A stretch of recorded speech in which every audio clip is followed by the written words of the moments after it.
Hello, thanks for tuning in to another episode of The Spiritual Scientist. I'm Victor. Hey, thanks for checking me out. So this one's going to be called Being a Follower Isn't That Bad. I'm taking it from my blog, so I thought I'd make it into a video. In the West, you will hear that people say that to be a follower is to be a loser. To be a follower in the West is a diminishment of yourself and a lessening of your power. In the East, they think about these things differently. A guru has followers or learn from the guru, and they are proud of this, and they learn to let go of the ego.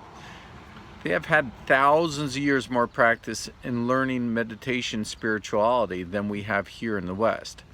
The problem with our society, if you boil it down to its base components, is that people here in the West are not looking inward, and they're not being their true selves. When you're being your true self, you don't look to steal from others and you don't look to lie from others. How much would our society change if just everyone was truthful all the time and if they didn't steal from others? If the media and the government and as we as individuals were holding ourselves to a higher standard without an outside force holding our feet to the fire, making us act good instead of us wanting to be good. Imagine everyone was lost in the woods for their whole lives. People were born always lost, walking around, thinking all of their existence, everything they knew was in the forest and in and of the woods. Now there's this guy who has a map, a way out. He's spent maybe his entire life reading the map and coming to understand how to see the map in its writing, and he has deciphered its meaning. Everyone is born with the same map which leads out of the woods, but people haven't learned to focus their eyes correctly to read the map's directions. And in this fictitious forest, there are a lot of people walking around telling people they know how to read the map, their map, and lead others out, but they really don't. They either want attention or money or fame. These people who say they can read the map to others, or they can just read a little bit of the map and they think they're reading the entire map, but they don't realize they're only reading a small portion of their map that they were born with and not the entire map. And again, everyone is born with this map that leads out of the woods. But this one guy is like he was chosen to be able to read the map. And guess what? He walks out of the woods. He makes it all the way out. He goes out into the green fields and out in the plains, and then he climbs up a high mountain. And now he can look down and he sees everyone walking around, lost in the woods down below. So he can stay up there high up in the mountain where it's beautiful and peaceful, but he decides to go back into the woods. And like so many other people yelling out that he can read his map, he says softly at first to others, "Hey, listen, I know a way out of the woods." Now, most people in the woods have heard these things before and are used to tripping over the fallen logs. They have seen large groups of people following one guru, saying they can read a map and watch their friends fall down a cliff or onto a lake in the woods. They have watched them go away and they have heard them as they drowned. What makes our hero stand out? How is anyone to trust this guy there in the woods who has the eyes to see and the ears to hear and read the map to get out of the eternal woods? They have a saying down there, the people of the woods. Some have uncovered an eternal truth, as old as the woods, they whispered it amongst themselves, under the burrows and the dark eaves, late at night. They have discovered that they have a map, and they whisper to each other, "You have a map, there is no need to follow anyone else. Just learn to read it." So a real guru knows the way out of the woods and back again. And in the East, the guru is venerated. Now the veneration isn't so much for the guru, but for themselves. You see, the devotion given to the guru is a vibrational pathway of information.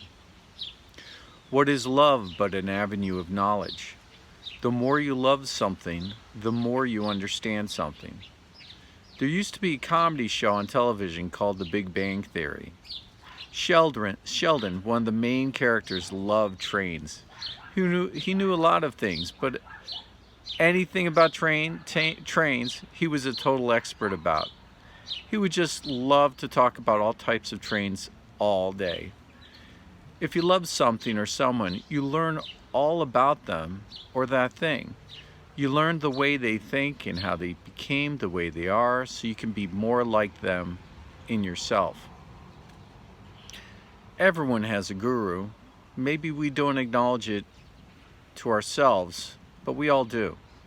Maybe your guru is your parents, or maybe is your boss at work, or a fictional person. Maybe it's Jesus Christ, who is my guru. Everyone has somebody, someone they look up to try to understand how they got to be the way they are, so we can try to be more like them. The best way to emulate this person is to love them and to follow them. The higher the vibrational frequency of the person you follow, the higher your frequency can become. That's just the way it is.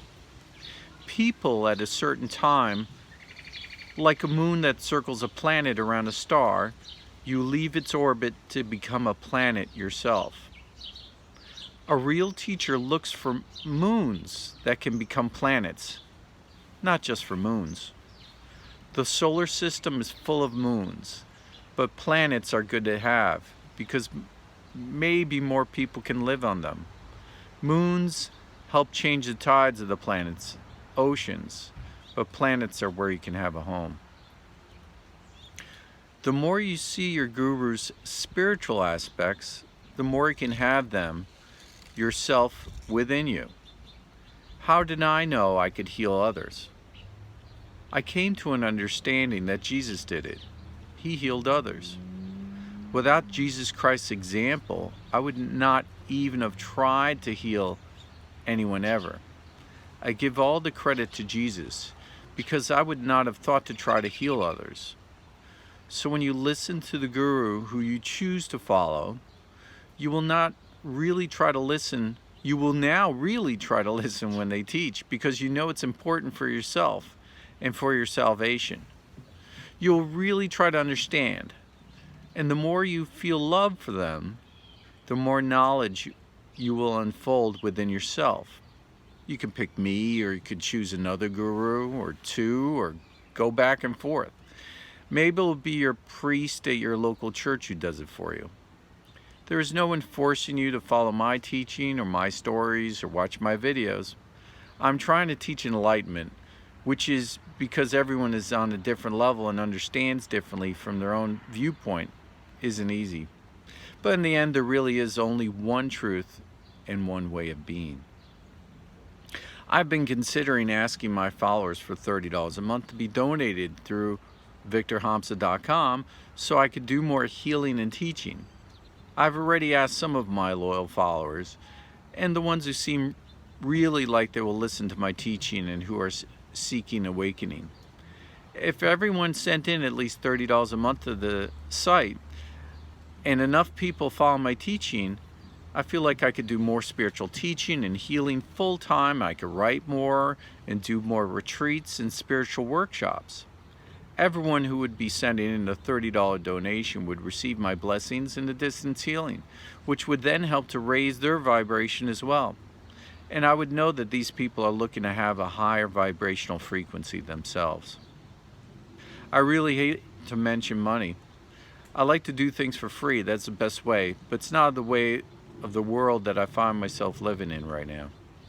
So many people are out for money. My goal is to teach spirituality and to heal others and to have people heal themselves. I imagine a network of people who would contribute here, a network of friends who would be truthful with each other and who would be invited to retreats and who would come to a greater understanding of love and trust in themselves and of each other. So then when they would meet in the world or online or anywhere, they would know each of them they would come from a basis of love, friendship, and a basis of understanding. I want followers who could become leaders themselves. Not everyone has to be a leader. Perhaps you can just lead yourself or your family or your work team or your company, and that's enough. But I see eventually people who would follow my teaching being very meek. And like Jesus said, the meek, they're the ones who will be inheriting the earth. And I say only an empty glass can be filled. I know the way out of the woods, and I could read my map. Come on, let's go.